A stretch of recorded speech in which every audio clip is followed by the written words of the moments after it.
ഹരേ കൃഷ്ണ. ഇനി നമുക്ക് അഞ്ചാമത്തെ ശ്ലോകം നോക്കാം.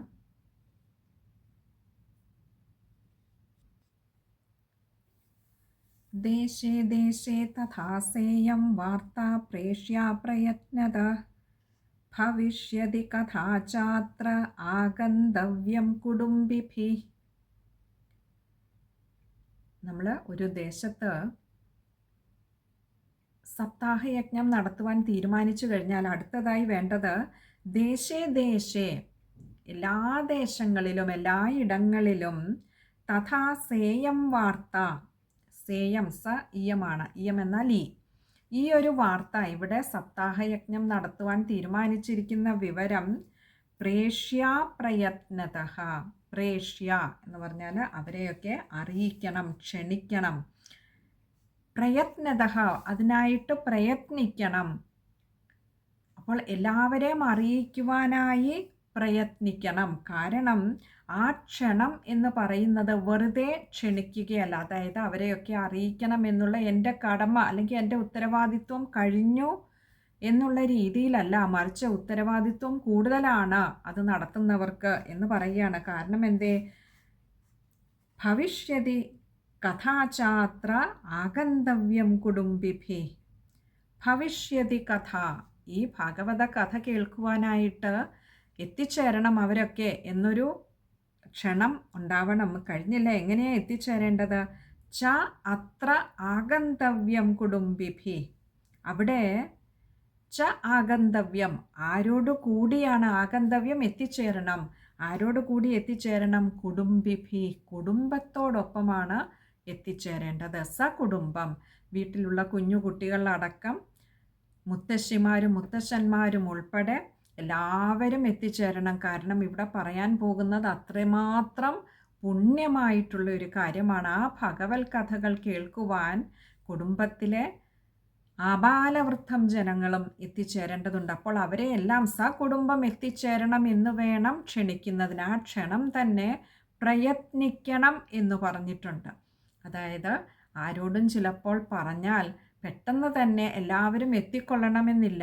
അപ്പോൾ അങ്ങനെ എത്താത്തവരെയും എത്തിക്കുക എന്നുള്ള, കുടുംബസമേതം എത്തിക്കുക എന്നുള്ള കർത്തവ്യം ഈ സപ്താഹയജ്ഞം നടത്തുന്നവർക്കുണ്ട് എന്നർത്ഥം.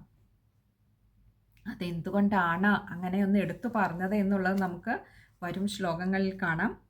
ഇനി നമുക്ക് അഞ്ചാമത്തെ ശ്ലോകം ഒന്നുകൂടി നോക്കാം. ദേശേ ദേശേ തഥാ സേയം വാർത്താ പ്രേഷ്യാ പ്രയത്നത ഭവിഷ്യതി കഥാ ചാത്ര ആഗന്തവ്യം കുടുംബിഭിഃ. ഇവിടെ വായിക്കുമ്പോൾ ശ്രദ്ധിക്കേണ്ട കാര്യങ്ങൾ: പ്രയത്നത, കുടുംബിഭിഃ, രണ്ടിടത്തും വിസർഗമുണ്ട്.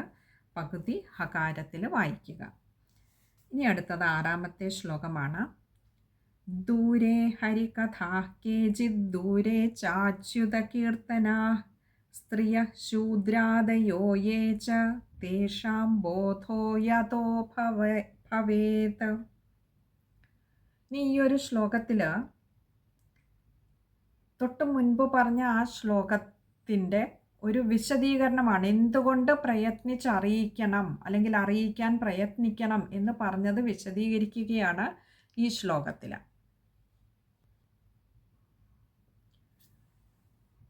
ദൂരേ ഹരികഥാഃ കേചിദ് ദൂരേ ചാച്യുത കീർത്തനാഃ സ്ത്രിയഃ ശൂദ്രാദയോ യേ ച തേഷാം ബോധോ യതോ ഭവേത്. ഈ ശ്ലോകത്തിൽ തൊട്ട് മുൻപ് പറഞ്ഞതിൻ്റെ ഒരു വിശദീകരണമാണ് എന്ന് നമ്മൾ പറഞ്ഞു. കാരണം എന്താ? ദൂരേ ഹരികഥാഃ കേചിദ്, ദൂരെ വളരെ വിദൂരത്താണ്, അഥവാ തൻ്റെ സമീപത്തിലില്ല എന്നർത്ഥം. ഈ സമീപത്തിലില്ല എന്ന് പറഞ്ഞാൽ തന്നോട് ചേർന്ന് നിൽക്കുന്നതല്ല, തനിക്ക് ഏറ്റവും പ്രിയപ്പെട്ടതല്ല. അതുകൊണ്ടാണ് തൻ്റെ ഉള്ളിലില്ലാത്തത്, തന്നോട് ചേർന്നിട്ടില്ലാത്തത്. എന്ത്? ഹരികഥ, ഭഗവാന്റെ കഥകളോട് ഉള്ള ഒരു താല്പര്യം, അത് തൻ്റെ ഉള്ളിൽ, അങ്ങനെയുള്ള ചിലരുടെ ഉള്ളിൽ, കേജിത് എന്നാ പറഞ്ഞ, ചിലരുടെ ഉള്ളിൽ ഉണ്ടായിട്ടില്ല, ചിലർക്ക് അതിനോട് താല്പര്യമില്ല. ദൂരേ ച അച്യുത കീർത്തന, ദൂരേ ച അച്യുത കീർത്തന, എന്തിനേറെ ഭഗവത് കഥകൾ കേൾക്കുക മാത്രമല്ല, ഭഗവാനെ കീർത്തിക്കുന്നതിന് ഭഗവാന്റെ കീർത്തനങ്ങൾ, അച്യുത കീർത്തന ദൂരെ, ആ ഭഗവാന്റെ കീർത്തനങ്ങൾ ഉരുവിടുന്നത് പോലും ചിലർക്ക് അന്യമായിരിക്കുന്നു, അഥവാ ചിലർക്ക് അതിനോട് തീരെ താല്പര്യമില്ലാതെ ആയിരിക്കുന്നു. അവരെയൊക്കെ വളരെ പ്രയത്നിച്ചു മാത്രമേ ഇങ്ങനെ ഒരു സപ്താഹ ശ്രവണ വേദിയിൽ കൊണ്ടിരുത്തുവാൻ കഴിയുകയുള്ളൂ. കാരണം ഒരിക്കൽ അത് കേൾക്കുവാനുള്ള ഭാഗ്യം സിദ്ധിച്ചാൽ സ്വാഭാവികമായും അതിനോട് താല്പര്യമുണ്ടാവും. അവർക്ക് അത് കിട്ടാത്തത് കൊണ്ടാണ് പലപ്പോഴും അതിൽ നിന്നും ദൂരെ നിൽക്കുന്ന, അതിൻ്റെ സ്വാദെന്താണ് എന്ന് അറിഞ്ഞിട്ടില്ല. നമുക്ക് വ്യാസഭഗവാൻ തന്നെ ഇതിൽ പറയുന്നു, പതേ പതേ സ്വാദു പതേ പതേ എന്ന് പറയുന്നുണ്ട്. ഓരോ പദത്തിലും ഭഗവാനെ, അവിടുത്തെ ആ കഥയ്ക്കുള്ള മാധുര്യം അത് അനുഭവിച്ചറിഞ്ഞവർക്ക്, ഒരിക്കലെങ്കിലും അത് അറിയുവാൻ ഭാഗ്യം സിദ്ധിച്ചവർക്ക് അത് വീണ്ടും വീണ്ടും കേൾക്കണമെന്ന് തോന്നും. എന്നാൽ അത് ഒരിക്കൽ പോലും കിട്ടിയിട്ടില്ലാത്തവർക്കാകട്ടെ അതിനോട് താല്പര്യമുണ്ടാവുകയുമില്ല. നമ്മൾ കൊച്ചു കുട്ടികൾക്ക് ഒരു തവണ ഒരു ഐസ്ക്രീം വാങ്ങിക്കൊടുത്താൽ പിന്നെ കുട്ടികൾക്ക് എപ്പോഴും അത് വേണമെന്ന് പറയും. എന്നാലോ ഒരിക്കൽ പോലും അതിൻ്റെ രുചി അറിഞ്ഞിട്ടില്ലാത്ത ഒരു കുട്ടിക്ക് അതിനോട് താല്പര്യം ഉണ്ടാവുകയുമില്ല. ഇതുപോലെയാണ് നമ്മളെപ്പോലെയുള്ള മനുഷ്യർക്കും ഭഗവാന്റെ കഥകളോട് ഒരിക്കൽ അതൊന്ന് കേൾക്കുവാൻ, രുചിക്കുവാൻ അവസരം കിട്ടിയാൽ പിന്നെ എവിടെ അതിനൊരവസരം കിട്ടിയാലും, എപ്പോഴൊക്കെ അതിനൊരവസരം കിട്ടിയാലും അവിടേക്ക് ഓടിയെത്തുവാൻ മനസ്സ് വെമ്പൽ കൊള്ളും. ഇവിടെ ചിലർക്കാകട്ടെ ഹരികഥ എന്ന് പറയുന്ന ഭഗവാന്റെ കഥകൾ കേൾക്കുവാൻ കഴിഞ്ഞിട്ടില്ല. അത് അവരിൽ ഇന്നും വളരെ വിദൂരത്താണ്. ഭഗവാന്റെ സ്തുതികൾ അതുകൊണ്ട് തന്നെ അവരിൽ നിന്നുണ്ടാകാറില്ല, ഭഗവാനെ കീർത്തിക്കാറില്ല. കാരണം അവരുടെ ഉള്ളിൽ ആ ഭഗവത് വിചാരം ലേശം കൂടിയില്ല തന്നെ. അതാരൊക്കെയാണ് അങ്ങനെയുള്ളവർ? സ്ത്രീയ ശൂദ്രാദയോ യേ ച തേഷാം ബോധോ യതോ ഭവേത്. സ്ത്രീകൾക്ക്, അതേപോലെ ശൂദ്രന്മാർ. ഇവിടെ ശൂദ്രൻ എന്ന് പറഞ്ഞിരിക്കുന്നത് ഇതിൽ നിന്നും തീർത്തും, ഈ ഒരു ഭഗവത് വിചാരത്തിൽ നിന്നും തീർത്തും മാറി നടക്കുന്ന എല്ലാവരും ശൂദ്രന്മാരാണ്. അല്ലാതെ ഒരിക്കലും ജനിച്ച കുലത്തിൻ്റെയോ ജാതിയുടെയോ വർണ്ണത്തിൻ്റെയോ ഒന്നും അടിസ്ഥാനത്തിലല്ല. ഇവിടെ അവരവരുടെ അഭിരുചി എന്തിനോടാണോ, ഇന്ദ്രിയാദി വിഷയങ്ങളിൽ രമിച്ച് നടക്കുന്നവർക്ക് ഭഗവത് വിചാരത്തോട് വലിയ താല്പര്യമുണ്ടാവുകയില്ല. അങ്ങനെയുള്ളവരൊക്കെയും ശൂദ്രന്മാരാണ്. അപ്പോൾ അങ്ങനെയുള്ള ശൂദ്രന്മാർ ആ ഇന്ദ്രിയ വിഷയങ്ങളുടെ തുച്ഛത, അതിൻ്റെ നിസ്സാരത മനസ്സിലാകണമെങ്കിൽ നമുക്ക് അതിൽ എത്രയോ എത്രയോ എത്രയോ മാധുര്യമുള്ള, എത്രയോ ലഹരി ഉണർത്തുന്ന, എത്രയോ വലിയ ആനന്ദലഹരിയിൽ നമ്മളെ ഇഴുകിച്ചേർക്കുന്ന, മുഴുകി ഇല്ലാതെയാക്കുന്ന ആ ഒരു രസത്തെ ഒരിക്കലെങ്കിലും അനുഭവിക്കുവാനുള്ള ഭാഗ്യം അവർക്ക് കിട്ടണം. അതുകൊണ്ട് അങ്ങനെ കിട്ടിയിട്ടില്ലാത്ത, അതുകൊണ്ട് തന്നെ അതിനോട് താല്പര്യമില്ലാത്ത, ഇന്ദ്രിയ ഗോചരങ്ങളായിട്ടുള്ള വിഷയങ്ങളിൽ സദാ രമിച്ച് നടക്കുന്നവരായിട്ടുള്ള ശൂദ്രന്മാർ. ഇനി സ്ത്രീകളുടെ കാര്യം പറഞ്ഞാൽ, പൊതുവെ സ്ത്രീകളൊക്കെ തങ്ങളുടെ ഭർത്താവിൻ്റെ, കുട്ടികളുടെ, വീട്ടിലെയൊക്കെ ജോലികൾ നോക്കുന്നതിനിടയിൽ പലപ്പോഴും മാറ്റിവെക്കുക തൻ്റെ വ്യക്തിപരമായ കാര്യങ്ങൾക്കുള്ള സമയമായിരിക്കും. അതാവും ഏറ്റവും അവസാനത്തെ പ്രയോറിറ്റിയായി, അല്ലെങ്കിൽ ഏറ്റവും അവസാനത്തേതായിട്ട് അവർ കണക്കാക്കുന്നത്. അപ്പോൾ അങ്ങനെ വരുമ്പോൾ പലപ്പോഴും ഈശ്വരീയമായ കാര്യങ്ങൾക്ക് അവർക്ക് സമയം കിട്ടാതെ പോകുന്നു, അല്ലെങ്കിൽ അതിൽ നിന്നും അവരൊഴിഞ്ഞു മാറുന്നുണ്ട് പലപ്പോഴും. ഇതിലൊക്കെയാവും അവരും പ്രാമുഖ്യം കൽപ്പിക്കുന്നത്. എന്നാൽ അവരും ഒരിക്കൽ ഇങ്ങനെയുള്ള ഒരു സപ്താഹവേദിയിലോ ഭഗവത് കഥകൾ കേൾക്കുന്നതിലോ ഒക്കെ എത്തിച്ചേരുവാൻ കഴിഞ്ഞാൽ അവർ നിത്യജീവിതത്തിൽ അവരുടെ ഒരു ദിവസത്തിലെ ഒരു 5 നിമിഷമെങ്കിലും ഉറപ്പായും അവരിതിനെ മാറ്റിവെക്കും. ഇനി അതിനും കഴിഞ്ഞില്ല എന്ന് തന്നെ ഇരിക്കട്ടെ, ഭർത്താവിൻ്റെയും മക്കളുടെയും ഒക്കെ കാര്യങ്ങൾ ചെയ്യുമ്പോഴും ആ ഈശ്വര വിചാരത്തോടുകൂടി ചെയ്യുവാൻ അവർ സന്നദ്ധരായി മാറുന്നു. അവരുടെ ജീവിതത്തിലെ പ്രശ്നങ്ങൾ അവരെ അലട്ടുന്നില്ല. സദാ ഉള്ളിൽ നിറഞ്ഞു നിൽക്കുന്നത് ആ കണ്ണൻ്റെ ആ പാൽപുഞ്ചിരിയാണ്, ഭഗവാന്റെ മുഖത്തെ ആ മന്ദസ്മിതമാണ്. അപ്പോൾ അങ്ങനെയുള്ളവരെയൊക്കെ, അതുകൊണ്ട് തന്നെ ഇതിൽ നിന്നും ദൂരെ നിൽക്കുന്ന സ്ത്രീകളെയും ശൂദ്രന്മാരെയും ഒക്കെ നിർബന്ധമായും ഈ ഒരു സപ്താഹ വേദിയിൽ കൊണ്ടിരുത്തണം. അതിനായി നന്നേ പ്രയത്നിച്ചു തന്നെ അവരെ ക്ഷണിക്കണം. നമുക്ക് ആ ശ്ലോകം ഒന്നുകൂടി നോക്കാം. കഴിഞ്ഞില്ല. സ്ത്രീയ ശൂദ്രാദയോ യേ ച തേഷാം ബോധോ യതോ ഭവേത്. അവരെയൊക്കെ ഈ വേദിയിലേക്ക് എന്തിനാ ക്ഷണിച്ചു വരുത്തുന്നത്? അവരൊക്കെ യേ ച തേഷാം, അവർക്ക് ബോധോ യതോ ഭവേത്, ഇതൊക്കെ കേൾപ്പിക്കുന്നത് കൊണ്ട് അവർക്കും ആ ഒരു ബോധം, ഒരു ആത്മബോധം ഭവേത് ഉണ്ടായി വരും. വേണ്ട രീതിയിൽ തന്നെ അവർക്കുള്ളിൽ ആ ഒരു ആത്മബോധം ഉണ്ടായി വരും. ആത്മബോധത്തിൻ്റെ അഭാവമാണ് പലപ്പോഴും സ്ത്രീകളിൽ നിരാശയ്ക്കും ദുഃഖത്തിനുമൊക്കെ കാരണമായി ഭവിക്കുന്നത്. നമുക്കറിയാം, പൊതുവെ ഈ ഒരു നമുക്ക് അറ്റാച്ച്മെൻ്റ് എന്തിനോടാണോ അതിൻ്റെ സ്വഭാവം നമ്മളെ വല്ലാതെ സ്വാധീനിക്കും. അത് ഭഗവാനോടാണെങ്കിൽ ഉള്ളിൽ സദാ ആനന്ദമായിരിക്കും. ഭഗവത് വിചാരത്തിൽ മുഴുകിയിരിക്കുന്ന ഒരു വ്യക്തിക്ക് സദാ ഉള്ളിൽ ആനന്ദമായിരിക്കും എന്ന് കരുതി അവരുടെ ഒന്നും ജീവിതത്തിൽ പ്രശ്നങ്ങളില്ലെന്നോ ബുദ്ധിമുട്ടുകളില്ലെന്നോ പ്രതിസന്ധികളില്ലെന്നോ ഒന്നുമല്ല, ഒക്കെ ഉണ്ടാവും. പക്ഷേ അതിനൊക്കെ ഈ വ്യക്തിയെ സ്വാധീനിക്കുവാൻ, തളർത്തുവാൻ, തകർക്കുവാൻ കഴിയില്ല. കാരണം ഉള്ളിൽ നിറഞ്ഞിരിക്കുന്നത് ആരാലും തകർക്കപ്പെടുവാനാകാത്തതായിട്ടുള്ള ആ ഒരു ആനന്ദലഹരിയുടെ വൻമലയാണ്. ആ വൻമലയോട് ചേർന്നിരിക്കുന്നത് കൊണ്ട് തന്നെ, സദാ ആനന്ദത്തിൽ മുഴുകിയിരിക്കുന്നത് കൊണ്ട് തന്നെ ബാഹ്യമായ ഈ ജീവിതത്തിലെ, ഈ സംസാരത്തിലെ ദുഃഖങ്ങളും പ്രശ്നങ്ങളും ഒന്നും ഒരു പരിധിക്കപ്പുറം അവരെ വല്ലാതെ സ്വാധീനിക്കുന്നില്ല. എന്നാൽ സാധാരണ ഇതിൽ നിന്നൊക്കെ വിട്ടു നിൽക്കുന്നവർക്കാകട്ടെ, ഈശ്വരീയമായ വിചാരം കുറയുന്നവർക്കാകട്ടെ, വേണ്ട രീതിയിൽ അതിനോടൊരു ഉറപ്പ് വന്നിട്ടില്ലാത്തവർക്കാകട്ടെ, ജീവിതത്തിലെ പ്രശ്നങ്ങൾ സദാ ദുഃഖിപ്പിച്ചുകൊണ്ടിരിക്കും, സദാ അലട്ടിക്കൊണ്ടിരിക്കും, മനസ്സിനെ സദാ അശാന്തമാക്കിക്കൊണ്ടിരിക്കും, കലുഷിതമാക്കിക്കൊണ്ടിരിക്കും.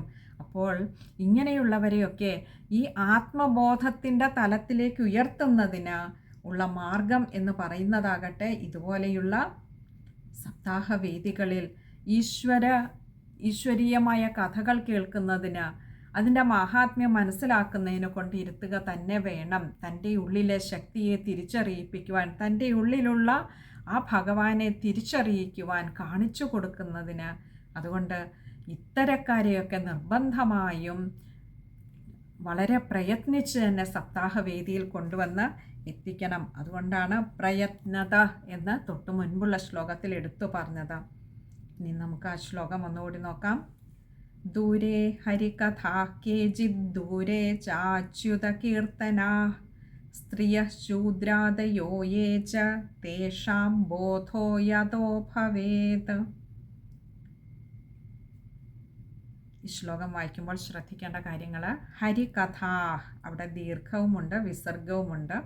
അതുപോലെ കേചിത് ദൂരെ, ചില ഗ്രന്ഥങ്ങളിൽ കേചിത് ദൂരെ എന്നായിരിക്കും.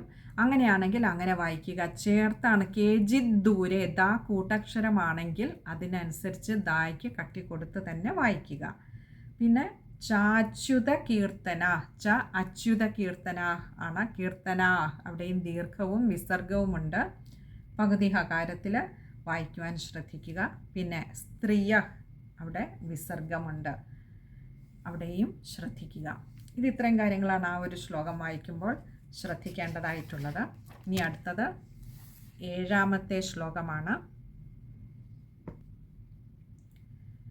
ദേശേ ദേശേ വിരക്തായേ വൈഷ്ണവാ കീർത്തനോത്സുകാ തേഷ്വേവ പത്രം പ്രേഷ്യം ച തല്ലേഖനമിതീരിതം.